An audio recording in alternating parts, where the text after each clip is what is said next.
Its current iteration is a product that processes video of crowds to pull out data from that video. So that data can take a lot of forms. We can look at the sentiments, the emotions displayed on the faces of the people in the crowd.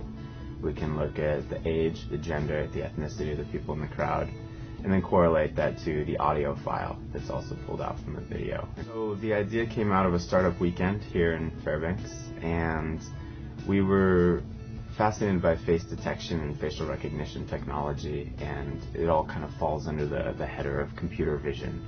That's computers understanding how to see, how to pull information out of images.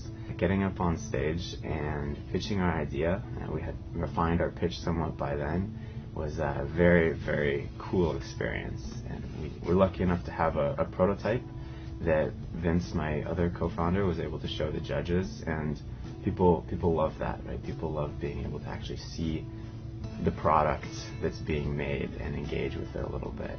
We divvied up the money and used most of it to invest in the business.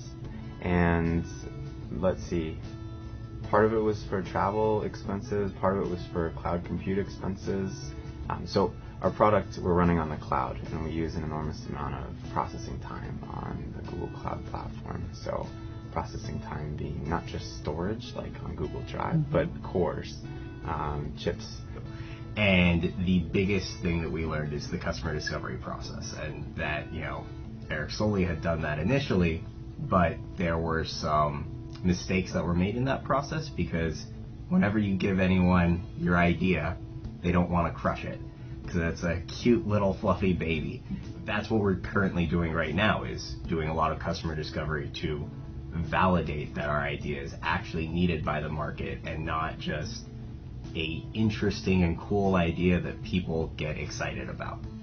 The plans for the next year are to finish the customer discovery phase, figure out who our first focused target market is, and then to develop that product. And once we develop that product, we are then going to target that market with a wide-ranging marketing campaign and hopefully sell a lot of product. The advice that I would have for anybody looking to compete at Arctic Innovation Competition for this year is, first of all, just go for it. It's a little bit intimidating. There's an application you have to fill out. There's a bunch of people you've got to get up in front of and pitch to. And there's no getting around the fact that that's intimidating. It can be really scary. But it's also a hugely valuable experience. A huge thing to me is, after Startup Weekend and Arctic Innovation Competition, we went on to compete in business model competitions and so on throughout the state over the past several months. And I got a huge amount of practice pitching, which is super valuable, and a lot of external validation.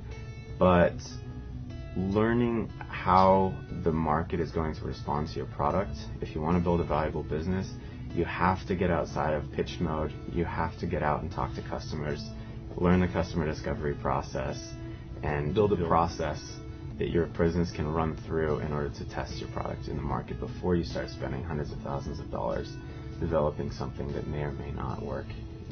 So my advice, as not having competed in it myself, is that you should really look for a good team. There's a lot of advice about finding that customer fit and not pitching and all that, but there's not very much advice about how do you actually do that. The best resource we found has a funny name, but it's a very great resource. It's called the Mom Test by Rob Fitzpatrick, and anyone looking to really do the customer discovery process right should read that book.